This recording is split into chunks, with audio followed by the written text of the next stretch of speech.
It's not necessarily the political violence in the United States that would be so discouraging to me. What's discouraging is I don't see anyone actually coming up with any attempt to really stop it.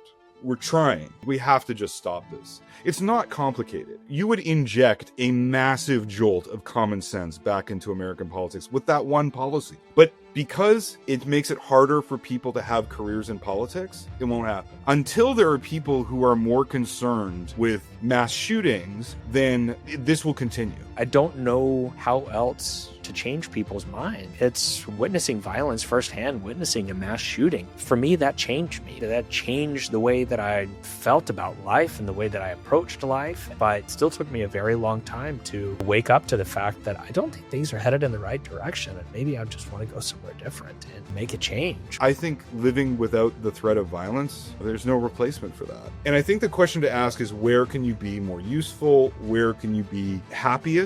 And how those two things balance out. Welcome to the Interesting MD podcast, the show about what doctors do when we aren't seeing patients and how this can help us find balance and prevent burnout. I'm your host, Rob Beck. This week is part 2 of our series, and we're going to have a further conversation with Stephen Marche. This week, he's going to talk more about political violence and how it relates towards doctors and how doctors need to prepare for what is coming. What does history talk to us about? And what are the realities for what we face on a day-to-day basis in the United States?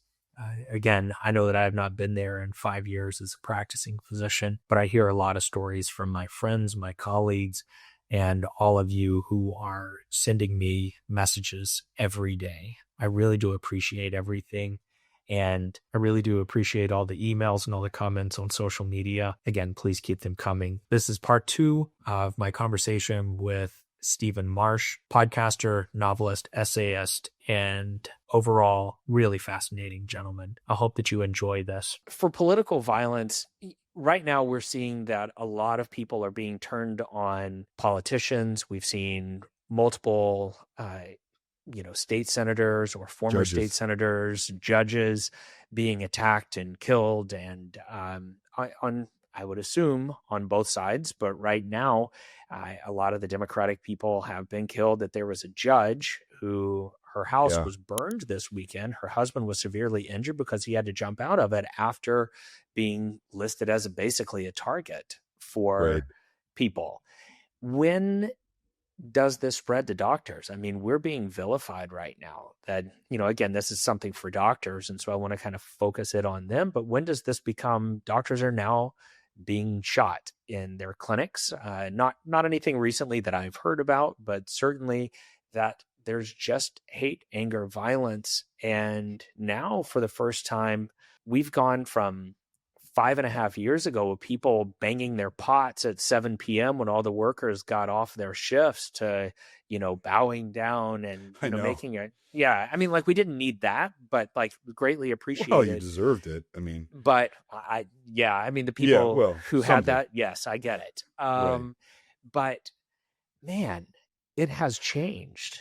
History would tell you that you're third. So it just started with journalists. Next is the security services. So the 800 people called to Hegseth called. I mean, they're such half-assed about it, it's hard to tell. But you could say it's already started when they started shooting people at the CDC. Yeah. And no flags are flown at half-mast for them, right? For these people who are working in public health. Yeah. And the administration of public health. All they tried to do.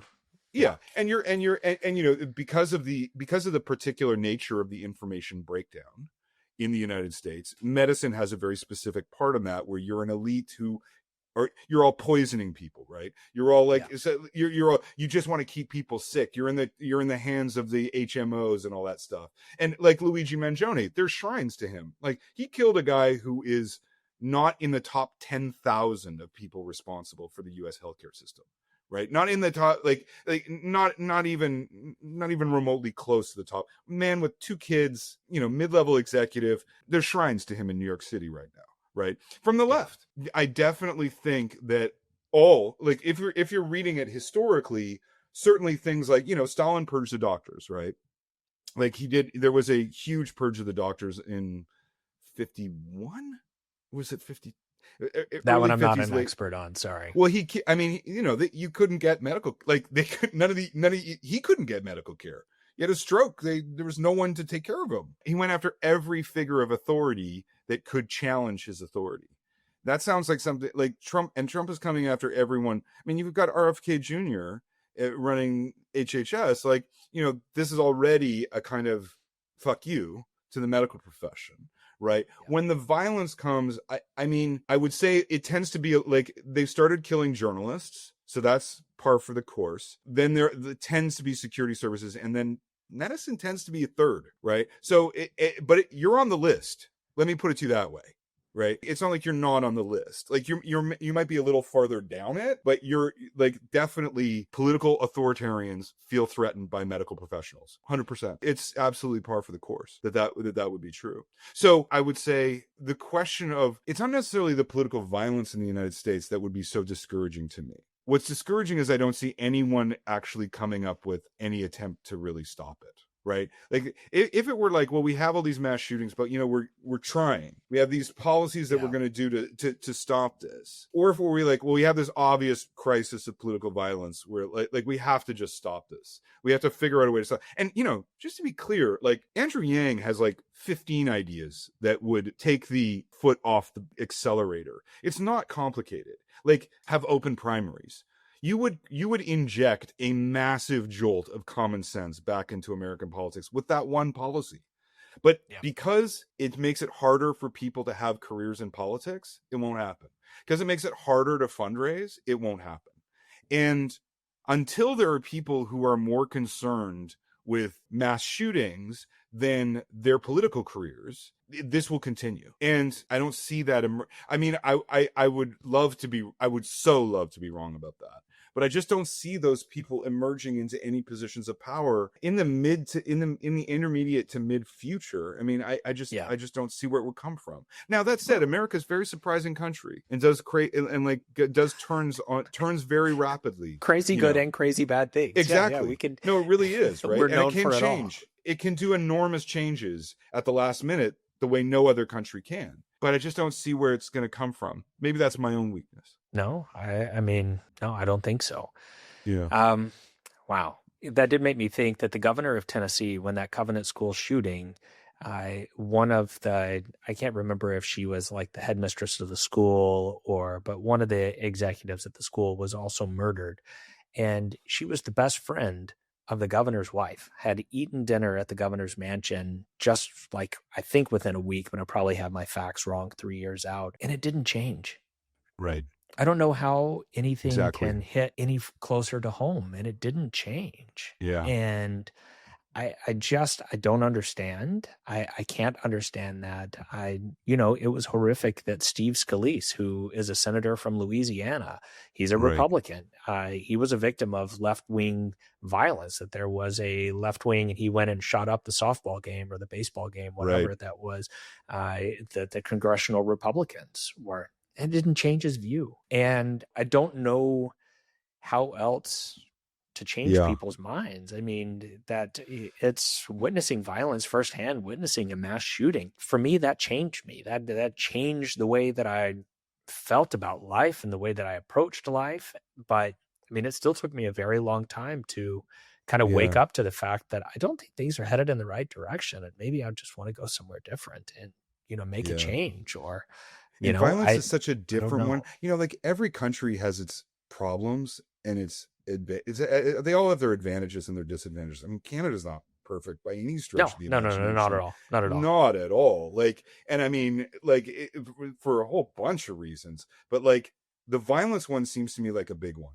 Like the fact that I just never ever think about it here. Like when I talk to my American friends and they're talking about like their kids doing school shooting things, I'm like, what are you doing, man? Yeah. Like, active shooter drills. Active shooter drills. Like if you're in a place where there are active shooter drills, man, move. Like, that, I mean, Yeah. that would be, I mean, I guess you're the living embodiment of that as it It took me a comes, long but time. I mean, it yeah, did. It took me a long time to come to the realization that I didn't think that it was going to change anytime soon right, and that it wasn't worth it for me. And yeah, I guess I was talking with somebody who wants to move, and there is a lot of uncertainty about, what would life be like in Nova Scotia or Quebec right, or Toronto, like yeah, moving to the GTA.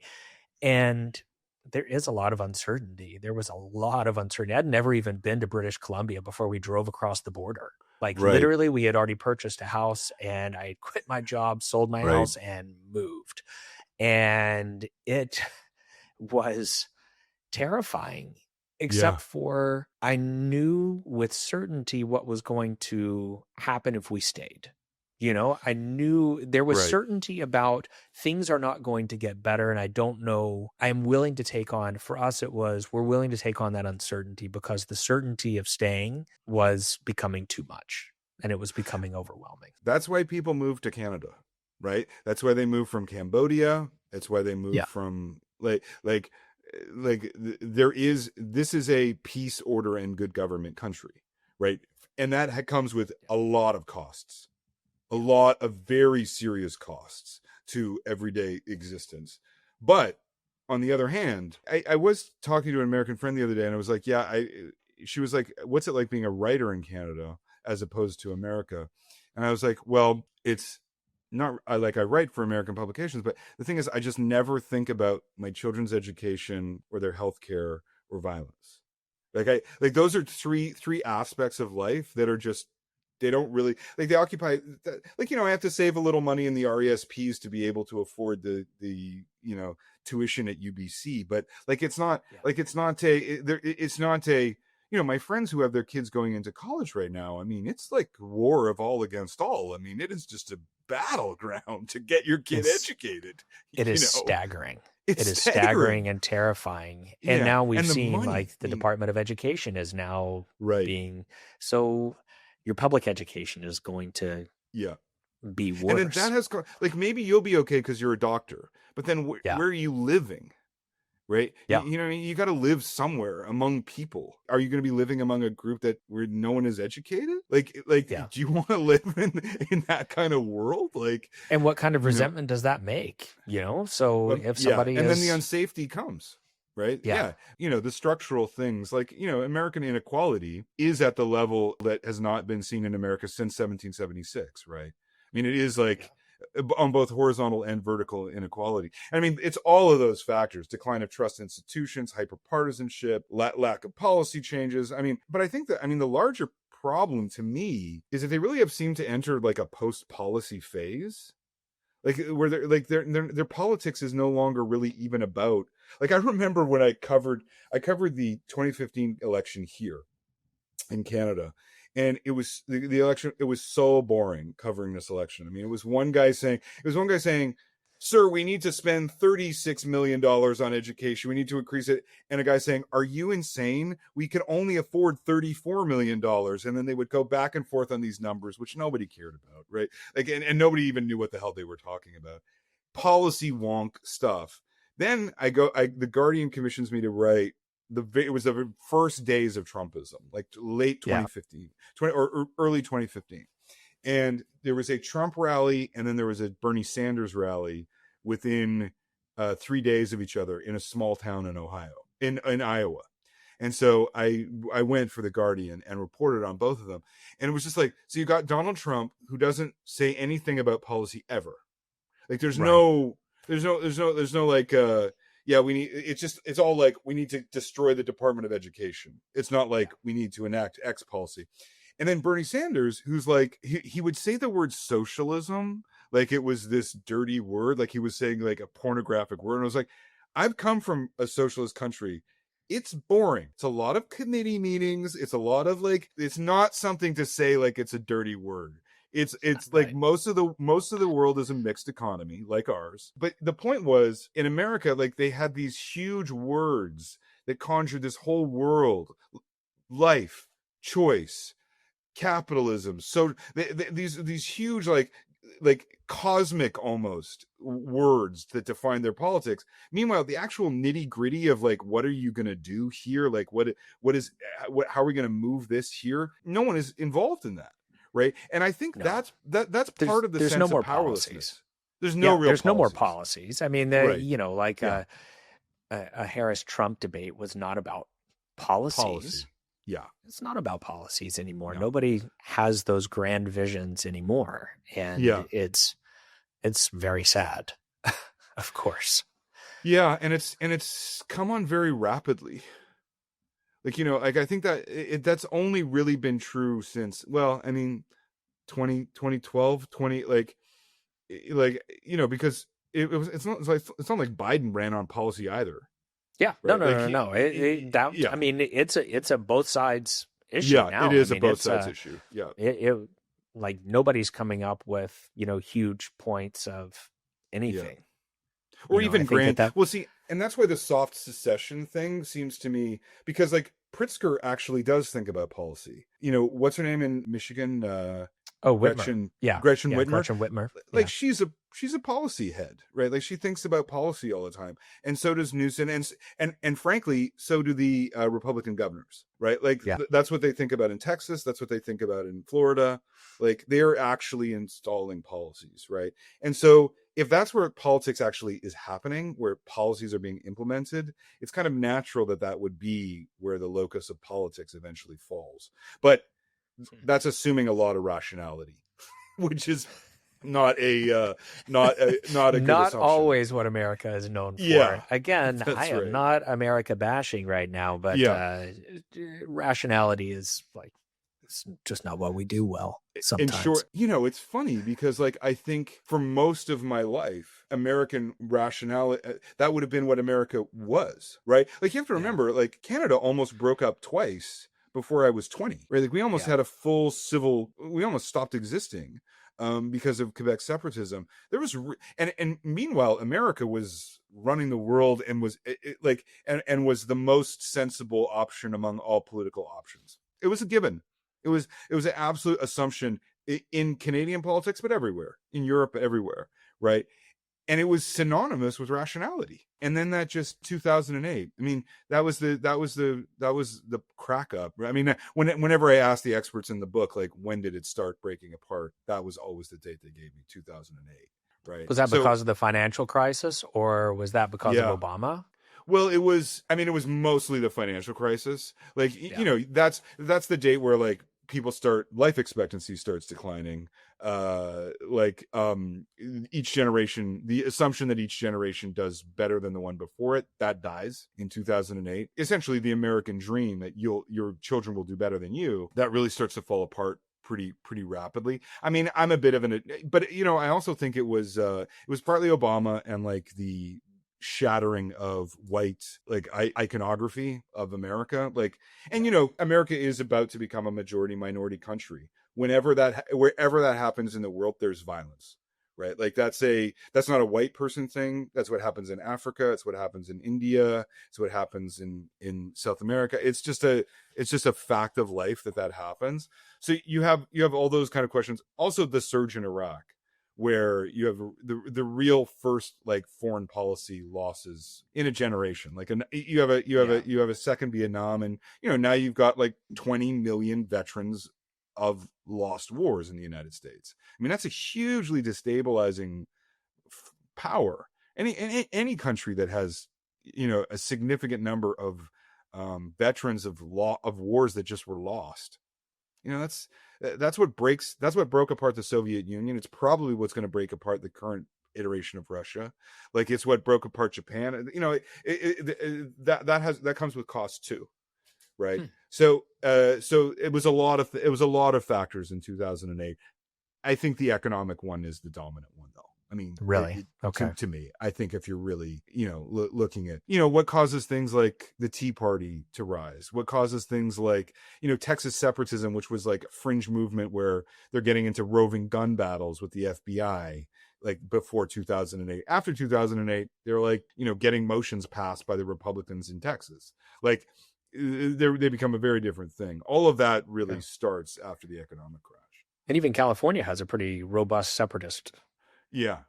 Well, it has. contingency, right? I mean, the amazing thing is, if you ask 25% of Americans from whatever state if their state should secede, 25% of them say yes. I mean, that's just, like, in Connecticut. You think Connecticut's, but there is a resistance to federal authority that's baked into the country, and that is the opposite of Canada, right? I mean, Yeah. the joke about how do you get 10 Canadians out of a swimming pool? No, I don't know this one yet. I guess You say, hey guys, can you get out of the pool, right? Like, and that's not America. That's kind of right. Yeah. It is kind of right. I mean, you can sort of see it, like, hey guys, could you get out of the pool? 10 Canadians will be like, oh, sorry, were we supposed to be in here? Oh my God, let me get out right away, right? Yeah. Like, and America is, it is born from a insurgent militia group, right? And that, and wherever that happens, Algeria is an example. There's lots of other ones.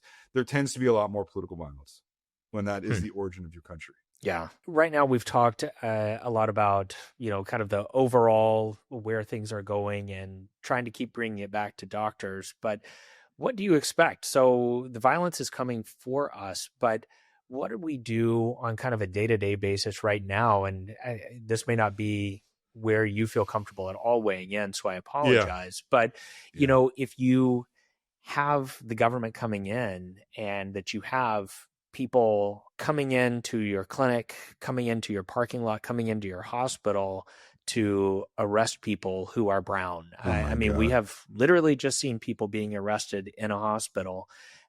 How do doctors respond to that? And I mean, I would never presume to answer that question. I would assume so. Yeah, that's what I thought. I mean, the fact that I even think about asking this question almost makes me feel like we've lost. I mean, if there is a masked, ununiformed person coming in or a group of people coming in and grabbing people, that feels really bad and seems like that's historically significant to me. I mean, nobody wants to make parallels to Germany in the 1930s, but when we were growing up and we were in the history classes, we would say that would never happen here. But I understand how that starts to happen here, that people get vilified and that how do you resist? I mean, I don't know. I mean, I live in Canada now, so I don't know. But I don't know either. I mean, like, you don't have to, everyone goes straight to the Germany analogy, but like Germany was a real anomaly. There are like the authoritarian examples that are much more instructive are in South America, in Africa, in other places in Europe. I mean, Germany was just such an outlier because it was so developed and because it was, it had very specific social and cultural conditions around it. The problem is that when you're a doctor, you have so many levels of responsibility, right? You've got like your responsibilities as a citizen. But you also got your personal responsibilities. You've got your family. You've got your own people to take care of. That's not nothing. Right. Like that's like a very serious question. And then you've got a social responsibility as a physician. Right. Like, and those are sometimes going to be in conflict and sometimes going to be all to get suppress, you're going to be attacked on all fronts at the same point. And I mean, this is what history does to people. Like, it is very unfortunate, but the doctors of the United States are living in history. And for someone like me, who I feel like I was born at the end of history and then saw history return, it's a nightmare. Let's get back to the end of history as fast as possible, as far as concerned. Let's get back to worrying about like the Smurfs and Britney Spears videos and all of that stuff. Like, but like, I think, I will say that there's a few questions that like, there is moving to another country, as I'm sure real personal costs, and like that comes. It's not a panacea. It's not like it comes with real costs. And suddenly moving to Nova Scotia. I mean, I love Nova Scotia, and I actually know lots of doctors who've moved to Nova Scotia and love it, and would never move away in a million years. And and these communities are waiting for you. Like, if you want to be with a practicing open arms. if you want to be a mean, practicing family doctor in a small town in Nova Scotia, they want you. They will, and it's charming. It's just it really will be quite charming. I mean, it will be like a Hallmark Christmas video at times, and at other times it'll be not like that. It'll be smell of fish and be awful. So there's that question, but also, I mean, I think one thing Anne Applebaum said to me that's worth remembering is that there's a front everywhere. Like, wherever you are, you're going to be in resistance to this. Like, if you leave, you're going to be in resistance to it. It's not going to go away. Look at you. You're having to feel all these emails. You're doing this podcast. You're going like you're doing videos. Like, this is the form that your resistance has taken, right? Yeah. And everyone is ultimately going to have to choose one side or the other, and they're going to have to fight wherever they are. And I think the question to ask is, where can you be more useful? Where can you be happiest? And how those two things balance out. Canada is now a frontline country, is how I feel, right? Very much so. Very much so. And I think if you're a doctor in a ICU in Chicago, you're also in the front line, right? Like, you're in the front line of something, and you have a lot of very, very hard decisions to make.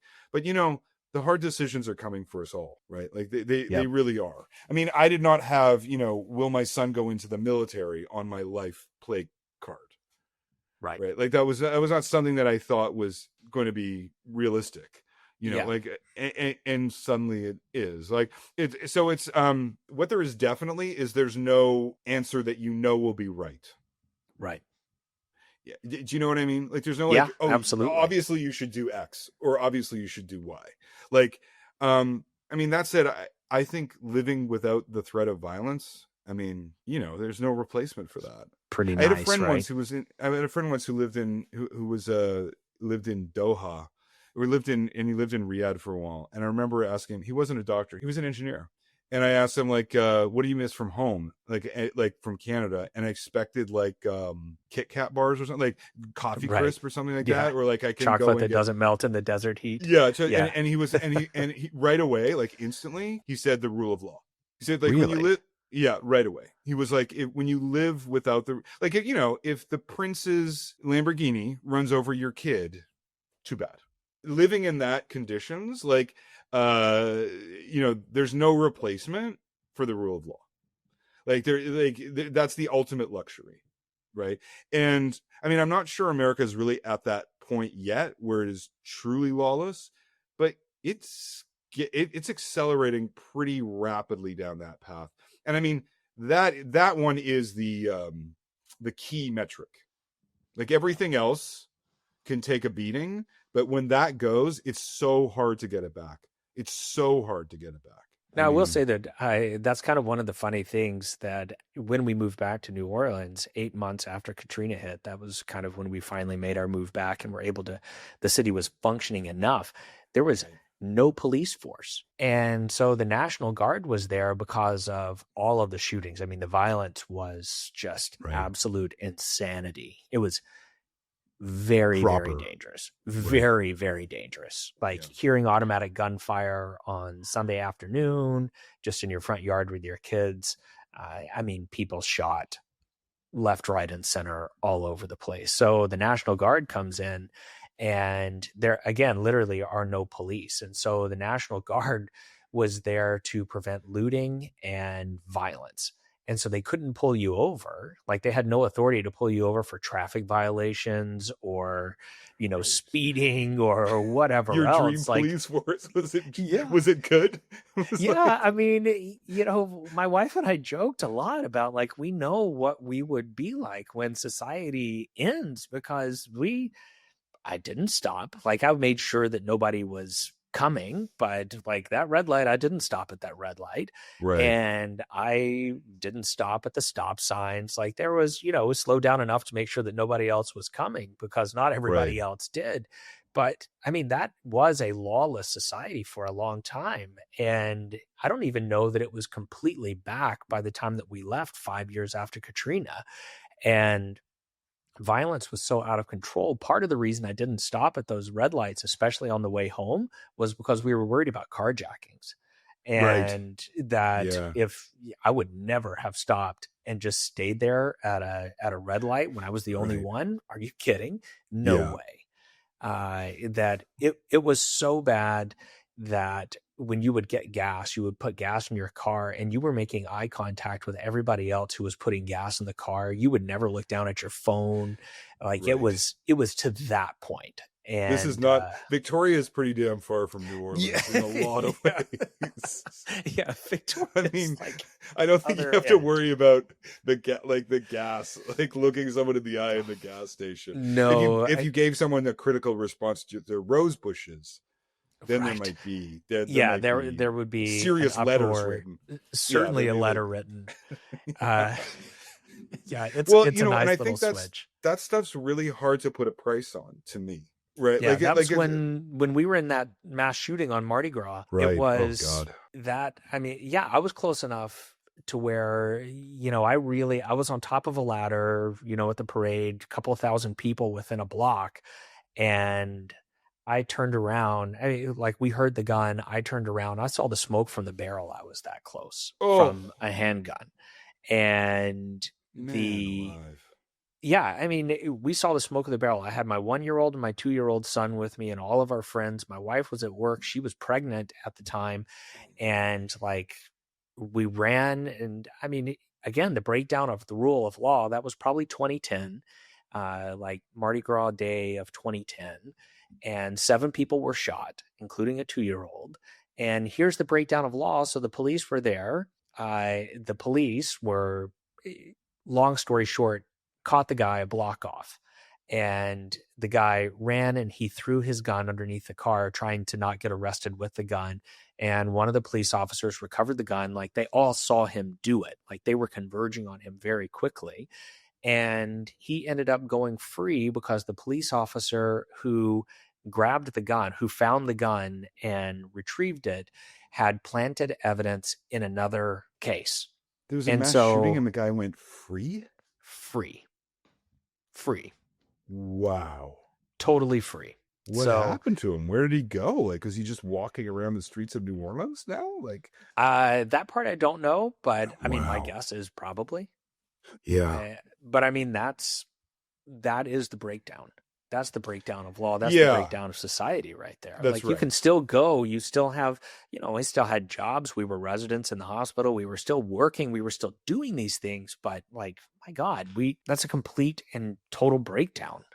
Yeah. I mean, to me, like one of the most, when I was doing the book, I mean, one of the more shocking interviews I did was when I was talking to these people who'd survived a mass shooting. I forget where. I genuinely forget where. But I realized that a bunch of them had survived multiple mass shootings. This was not like, it's one thing to be in a mass shooting where it's like, this is the worst thing that ever happened to me in my life.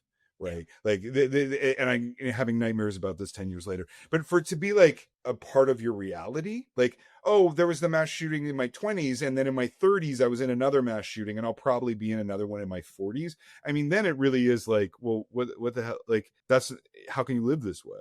Right. Like, and again, it would be different if this was a problem that there was some attempt to improve.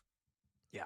Right. There was some policy attempt to actually deal with, but like the general approach is like, go, let it burn. Yeah. Let it burn. And so if your approach is let it burn, it's going to burn. Right. Like that's not rocket science. And that was one of those moments where I felt like the integration of this into daily life. And I feel like a lot of my American friends, they don't even really realize what they're living in. Right. They don't even realize like how unusual it is to live this way. Right. In a rich country, there's no need for this. Right. Like there's lots of sensible approaches. And if the Australians can do it, anyone can. Right. You know what I mean? Like they're a pretty rough and tumble group, right? They're rough and tumble. Like if they can fix it and still feel free, like we all can. Do you know what I mean? Like totally. I appreciate you coming on because I've appreciated your perspective and your being able to encapsulate this because you have been in America. You have talked to hundreds and hundreds of experts. I love America. Yeah. I love it. Agreed. Yeah. I'm don't live Yeah. there right now. I literally can see America, not to get all Sarah Palin, but I can see America literally from my house. Like, Right. not a joke. Yeah. If the water were warmer, I could swim to the closest Gulf island. Right. It's too cold. I would never attempt that. Right. But it's way too cold. But I do love America. It makes me sad that this has happened, but it makes me sad that this is kind of the way that it has come. And your work has really been helpful in helping me to, as I don't think that I said this earlier on the podcast, but when we were talking earlier, that it was very difficult for me to read the label while I was inside the bottle, as I've heard people say, and that you've lived in both. Like, you've been inside the bottle, you've been outside the bottle, and you've talked to all the world experts about this kind of stuff, and that it really helps to kind of put everything in perspective for me. And your work has been really instrumental in helping me to put my finger on it and to be able to place it and say, yeah, what you lived through in New Orleans, that was not okay. That was not normal. That's not a normal part of life. That's not a normal way that should be handled. And the shootings, the constant daily fear, the anger from my patients, that really is what broke the camel's back for me, was the patients that I'd been taking care of for 9 years, that I literally holding the hand of someone while their spouse dies, and then they accuse me of falsifying death records for COVID to make Donald Trump look bad. I'm like, he doesn't need help. I like, that's not what I was here for. Yeah. Like, you know me, you knew me for 10 years and now I'm being vilified for this. Like, that's why? I don't need this in my life. No doubt. Yeah. Of all the other things, like, I still have all the hassles of being a doctor, the documentation and the following up and all this other stuff, but I don't have the militant hate that was starting to come my way, and just the aggressiveness. There is this kind of weird, I mean, I don't know if you found this, like, I haven't been back since Trump, but before I was going a lot. Like, I was going in October, I went across the border like 4 times last year. And, you know, before then, like, when I was working there, I was crossing twice a month, maybe sometimes, like at least once a month. My work was there, etc. And I could just feel the mood darken. Like, it was just like every interaction, like even like interactions at the airport, like getting it, it was just, everything was angry. Like, it was just like it kind of ran on anger. It was like, if you weren't angry, you couldn't get anything. Right? You couldn't, it was built to test whether you were willing to get rageful to even get the most basic aspects of your life taken care of.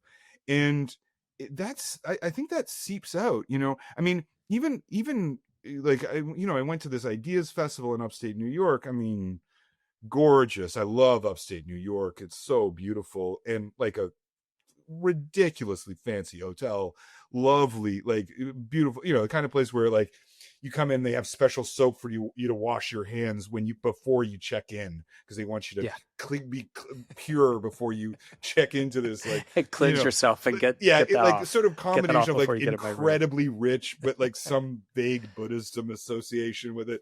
Anyway, and there was anger, right? Like, even there was like, you could just feel, and like crossing the border back into Canada, I just felt like this weight like off me of like rage, like not my own rage, like everyone else's rage.